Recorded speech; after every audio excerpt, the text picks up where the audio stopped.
Welcome बच्चों। जैसे हमारा टॉपिक चल रहा है फोटो इलेक्ट्रिक इफेक्ट। तो फोटो इलेक्ट्रिक इफेक्ट में हमने देखा था कि जैसे ही किसी मेटल पर लाइट क्या होता है, इंसिडेंट होता है, तो वहाँ से इलेक्ट्रॉन्स बाहर आते हैं, जिसको हम क्या कहते हैं, फोटो इलेक्ट्रॉन्स। ठीक है। और उसके कारण जो करंट हमको मिलता है उसको हम फोटो इलेक्ट्रिक करंट कहते हैं। ठीक है, या फिर सिंपली फोटो करंट।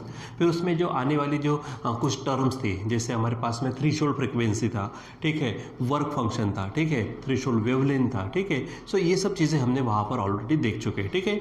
अब जैसे हमने एक्सपेरिमेंट से भी ऑब्जर्वेशंस देखे हैं, तो हमको कुछ जो ऑब्जर्वेशंस मिले थे, तो वो ऑब्जर्वेशन को देखते हैं और इसी टॉपिक को हम एक नई नज़र से, नए तरीके से देखने वाले हैं। ठीक है। सो यहाँ पर आप चेक करिए, जैसे कि यहाँ पर है characteristics of photo electric effect. तो यहाँ पर सबसे पहला देखो क्या है, from the experimental study following characteristics can be stated. ठीक है। सो जैसे हमारे पास में पहला जो कैरेक्टरिस्टिक है, यहाँ पर पहला कैरेक्टरिस्टिक यानी पहला जो ऑब्जर्वेशन है क्या, कि photo electrons are emitted from the metal surface only when the frequency of incident radiation is greater than the threshold frequency. ठीक है, when frequency of incident radiation is greater than threshold frequency. ठीक है, जिसको हम certain minimum frequency कहते हैं, which is called as threshold frequency. ठीक है, यानी वो फ्रीक्वेंसी मिलने तक आपको करंट नहीं मिलता। हमने ग्राफ्स भी देखे हुए थे। ठीक है।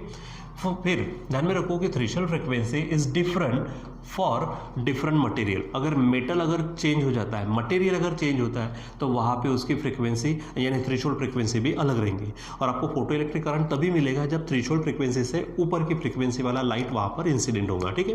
फिर दूसरा जो पॉइंट था वो है rate of photo electric emission. Rate of photo electric emission यानी जब वहाँ से इलेक्ट्रॉन्स बाहर आएंगे, ठीक है, तो rate of photo electric emission यानी सिंपली आप बोल सकते हो फोटो करंट, ठीक है, is directly proportional to the intensity. ठीक है, यानी वो किसके ऊपर डिपेंड करता है, तो intensity of incident radiation. Simple, photo current depends upon the intensity of incident radiation. ध्यान में रखना। थर्ड पॉइंट था हमारे पास में द मैक्सिमम काइनेटिक एनर्जी। ठीक है, ध्यान में रखो, maximum kinetic energy with which photo electric electrons, ठीक है, फोटो इलेक्ट्रॉन्स बोलो या फिर photo electric electrons are emitted, किसके ऊपर डिपेंड करता है, तो फ्रीक्वेंसी ऑफ इंसिडेंट रेडिएशन। ठीक है, यानी मैक्सिमम काइनेटिक एनर्जी किसके ऊपर डिपेंड करती है, फ्रीक्वेंसी की, वो इंटेंसिटी पे डिपेंड नहीं करती। It is independent of intensity of radiation. ठीक है, यानी फोटो करंट अगर बात करते हैं तो वो इंटेंसिटी पे डिपेंड करता, लेकिन maximum kinetic energy of electron अगर विचार करते तो वो फ्रीक्वेंसी पे डिपेंड करता। ठीक है, ध्यान में रखो।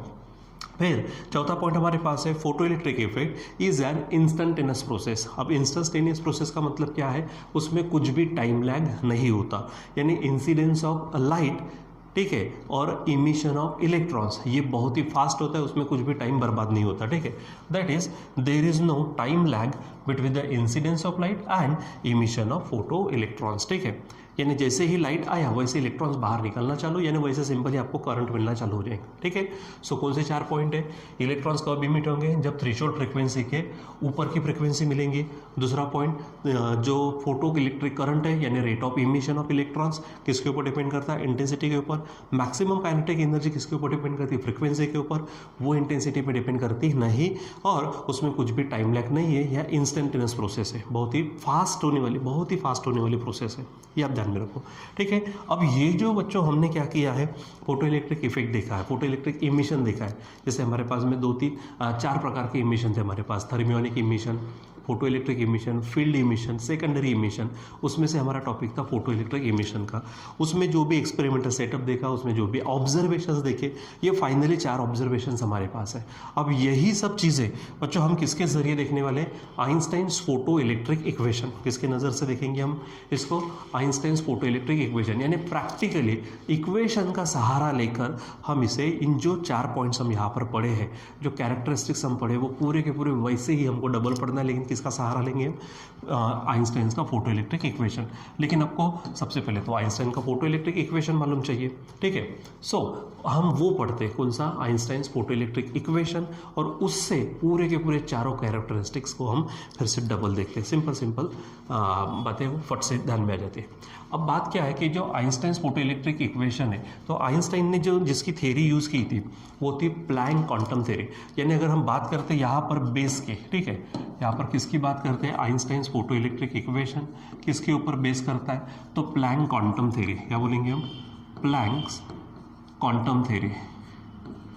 प्लैंक्स क्वांटम थ्योरी, ठीक है। अब ये प्लैंक क्वांटम थ्योरी क्या है तो उसको भी देखना पड़ेगा। तो प्लैंक क्वांटम थ्योरी को अगर हम देखते हैं तो प्लैंक के अनुसार, ठीक है, सबसे पहले तो हमारे पास में अगर हम बात करते हैं कि जो रेडिएशन होते हैं, जो लाइट होता है, ठीक है, प्लैंक के अनुसार लाइट कंटिन्यूस फॉर्म में नहीं होता, ठीक है। प्लैंक के अनुसार लाइट किसके फॉर्म में नहीं होता? कंटिन्यूस फॉर्म में नहीं होता, ठीक है। अगर मैं मान लीजिए कि एक आधा यहाँ पर ये ले लूँ, ठीक है। सो अगर ये इस प्रकार से हमने एक्चुअली मुझे दूसरा कुछ लेना पड़ेगा लाइन यहाँ पर, ठीक है। तो यहाँ पर मैं ले लेता हूँ कोई ये लाइन, इसको हटा देते, कलर थोड़ा सा चेंज कर लूँ मैं यहाँ, ठीक है। और मान लीजिए कि हमारे पास में डॉटेड लाइंस, ठीक है। तो अगर हम प्लैंक की क्वांटम थ्योरी देखते तो प्लैंक के अनुसार लाइट हमारा कंटिन्यूस फॉर्म में नहीं होता। लाइट हमारा इस तरह से कंटिन्यूस फॉर्म में नहीं होता। लाइट कौन से फॉर्म में होता है? तो लाइट होता है हमारा डिस्क्रीट फॉर्म में, ठीक है। अब लाइट डिस्क्रीट फॉर्म में है। डिस्क्रीट फॉर्म में मतलब ऐसा कि ऐसा भी नहीं बोलेंगे, एक्चुअली जो पॉइंट होते हैं, ठीक है। यानी आपको इस तरह से दिखा दूँ मैं यहाँ पे, ठीक है। यानी ये देखो यहाँ पर लाइट होगा हमारा इस तरह से, इस तरह से होगा, ठीक है। लाइट इस तरह से कंटिन्यूस फॉर्म में नहीं होगा, ठीक है। लाइट होगा डिस्क्रीट फॉर्म में। लाइट को क्या? डिस्क्रीट फॉर्म में। इसको मैं थोड़ा सा लगे तो ये कर देता हूँ, थोड़ा बढ़ा देता हूँ इस तरह से, ठीक। तो लाइट हमारा डिस्क्रीट फॉर्म में होता है, कंटिन्यूस फॉर्म में नहीं होता, ठीक है। अब ये जो आप डॉट देख रहे हो, ये जो डॉट है, इस डॉट को आप समझो बंडल ऑफ एनर्जी या फिर पैकेट्स ऑफ एनर्जी। प्लैंक के अनुसार light is in the form of packets of energy या फिर बंडल्स ऑफ एनर्जी, ठीक है। और ये जो पैकेट है, ये जो बंडल है, इस बंडल को, इस पैकेट को ही हम क्या कहते हैं?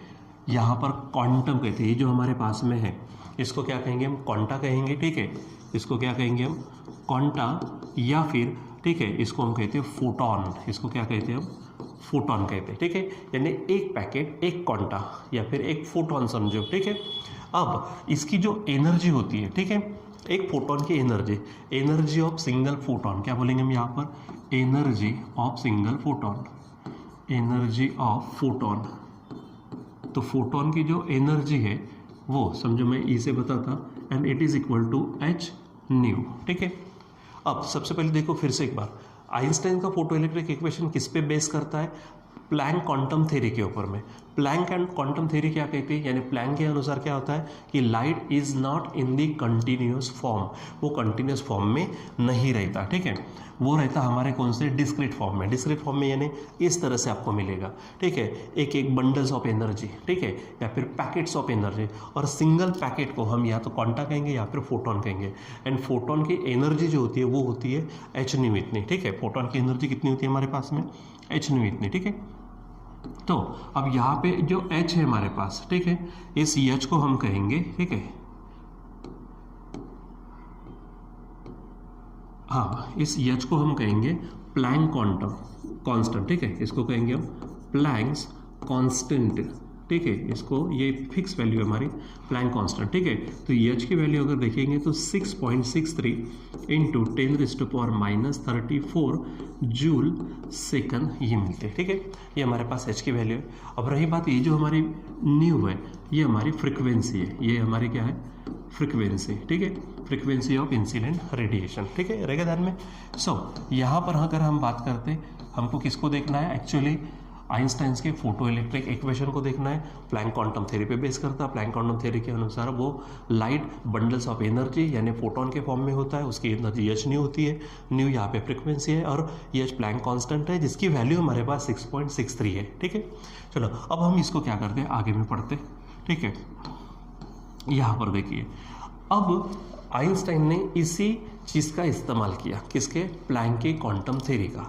प्लैंक के क्वांटम थ्योरी अनुसार लाइट फोटॉन्स के फॉर्म में होता है, ठीक है।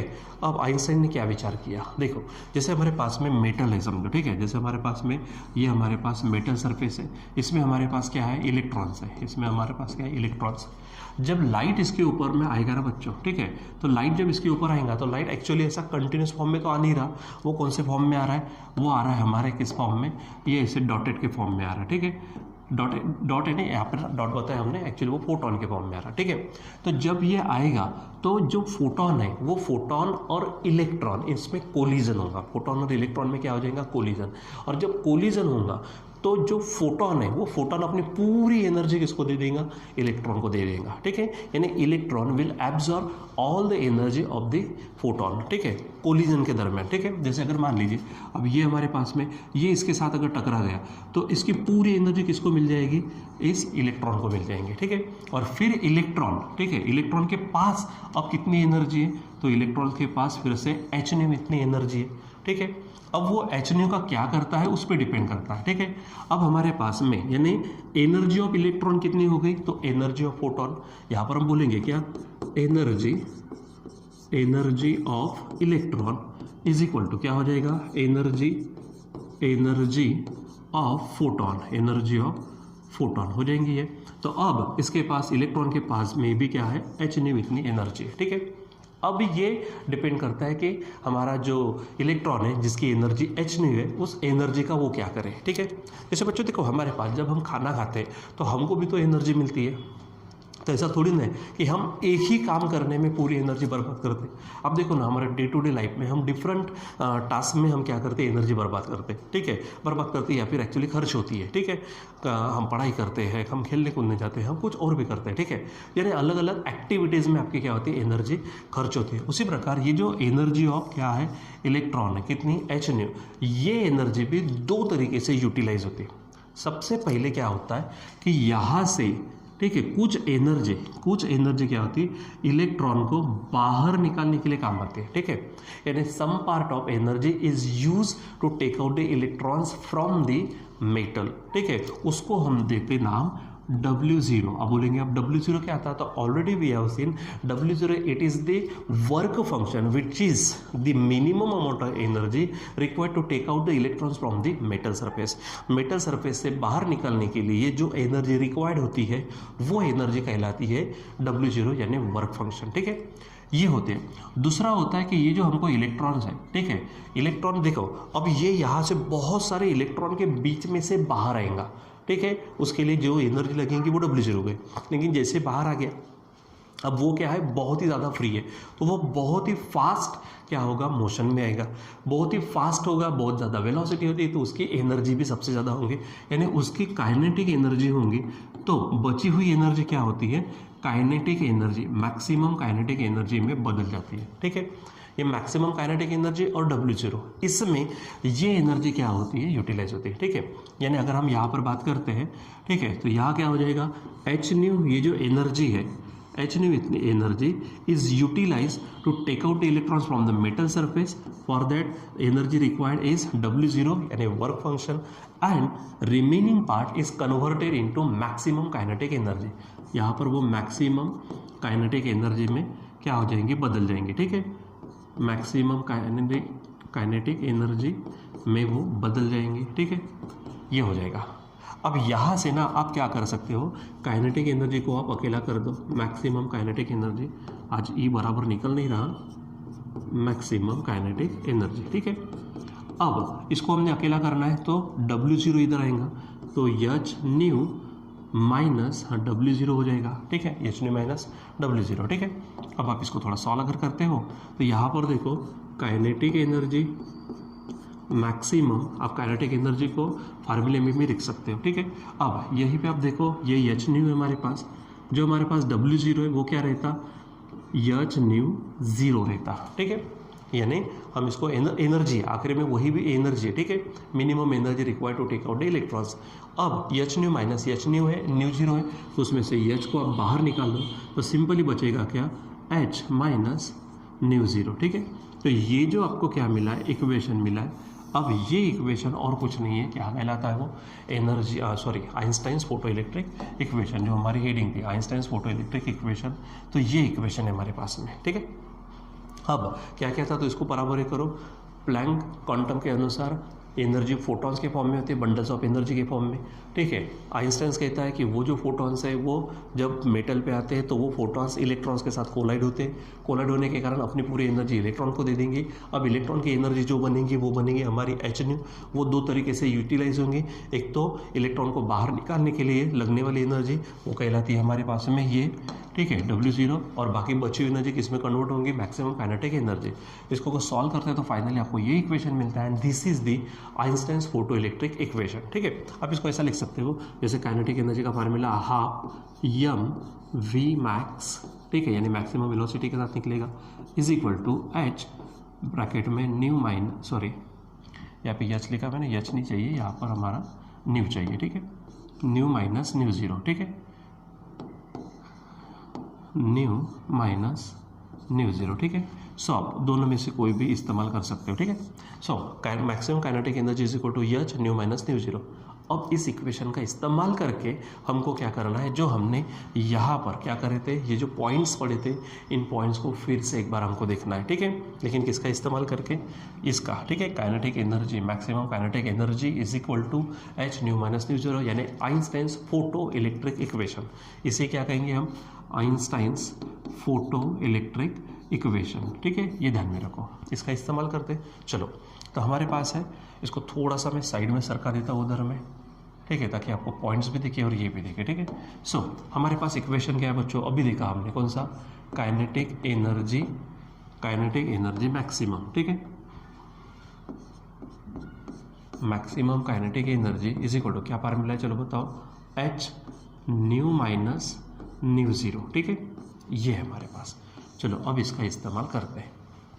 अब यहाँ पे इक्वेशन को देखो, अगर मान लीजिए बच्चों कि न्यू जो है फ्रिक्वेंसी है और न्यू जीरो थ्रेशोल्ड फ्रिक्वेंसी है, पहली कंडीशन कि nu is equal to nu zero अगर है, ठीक है, सो आप ही बताओ न्यू माइनस न्यू जीरो ये अगर इक्वल है तो मैक्सिमम काइनेटिक एनर्जी क्या होंगी, जीरो होंगी। ठीक है, यानी काइनेटिक एनर्जी की अगर बात करते तो वो क्या हो जाएंगी, जीरो, यानी इलेक्ट्रॉन बाहर आएंगे लेकिन जीरो एनर्जी के साथ। ठीक है, जीरो एनर्जी के साथ। दूसरा पॉइंट है हमारे पास, अगर मान लीजिए कि nu is greater then mu zero, new is greater then क्या होगा, न्यू जीरो, तो new greater than mu zero होने के कारण हमको कुछ ना कुछ एनर्जी मिलेंगी जो पॉजिटिव रहेंगी। ठीक है, यानी काइनेटिक एनर्जी भी हमारे क्या होंगी, ग्रेटर दैन जीरो हो जाएंगे, यानी electrons are emitted with some energy. ठीक है, कुछ एनर्जी के साथ में। और अगर तीसरा पॉइंट अगर विचार करते हम, तो new less than new zero अगर है तो यहाँ पे काइनेटिक एनर्जी क्या हो जाएंगी, लेस दैन जीरो होंगे। ठीक है, अब अगर ये लेस दैन जीरो है मतलब नेगेटिव होंगे, नेगेटिव होंगी इसका मतलब उसको खुद ज़रूरी है, उसको खुद रिक्वायर्ड है एनर्जी मिले ताकि वो मेटल से बाहर है, मतलब वो मेटल से बाहर भी नहीं आएगा। ठीक है, यानी पूरा का पूरा खेल किसके ऊपर डिपेंड करता है, ये जो हमारे पास में न्यू है फ्रिक्वेंसी के ऊपर में। ठीक है, इसलिए अगर यहाँ पर हम पॉइंट अगर चेक करते हैं, ठीक है, तो ये जो पॉइंट है हमारे पास, चेक करो इसको, क्या कहा, photo electrons are emitted from the metal surface only when frequency of incident radiation is greater than minimum frequency called as threshold frequency, यानी जब वो थ्रेशोल्ड फ्रीक्वेंसी से क्या होंगी, ज़्यादा होंगी। ठीक है, क्योंकि अगर इक्वल भी होंगी तो निकल तो जाएगा लेकिन एनर्जी के साथ नहीं, एनर्जी जीरो होंगे। ठीक है, ये अगर है कम अगर होंगे तो वो बाहर से नहीं निकलेगा। यानी महत्वपूर्ण पॉइंट कौन सा है हमारा, ये कि एनर्जी फ्रीक्वेंसी थ्रेशोल्ड फ्रीक्वेंसी से ज़्यादा चाहिए। ठीक है, तब जाके हमको फोटो इलेक्ट्रिक इफेक्ट मिलेगा। ठीक है, पहला पॉइंट शो होता है। ठीक है, अब दूसरा पॉइंट हमारे पास में क्या है कि rate of photo electric emission is directly proportional to the intensity of incident radiation. ठीक है, अब अगर प्लैंक के अनुसार देखते हैं, हमने कहा फोटोन से बना है। ठीक है, तो इंटेंसिटी अगर ज़्यादा होंगी, ध्यान में रखो, हाँ, इंटेंसिटी अगर ज़्यादा है तो ज़्यादा फोटॉन्स होंगे, लार्जर नंबर ऑफ फोटॉन्स होंगे, और जितने ज़्यादा फोटॉन्स होंगे उतना ज़्यादा इलेक्ट्रॉन के साथ में कोलिजन होगा, जितना ज़्यादा कोलिजन होगा उतने ज़्यादा इलेक्ट्रॉन्स निकलेंगे, और जितने ज़्यादा इलेक्ट्रॉन्स होंगे उतना ज़्यादा करंट मिलेगा। ठीक है, ध्यान दो, सिंपल सा फंडा है, कौन सा हमारे पास। ठीक है, अगर इंटेंसिटी ज़्यादा, ठीक है, किसके ऊपर डिपेंड करेगा, इंटेंसिटी। ठीक है, इंटेंसिटी के वजह से क्या मिलेगा, ज़्यादा फोटॉन्स मिलेंगे, ज़्यादा फोटॉन्स के कारण क्या होगा, कोलिजन ज़्यादा होगा। ठीक है, कोलिजन अगर ज़्यादा होता है तो क्या होगा, इलेक्ट्रॉन्स ज़्यादा होंगे, इलेक्ट्रॉन ज़्यादा होगा तो जो फोटो करंट है वो ज़्यादा होगा, फोटो करंट।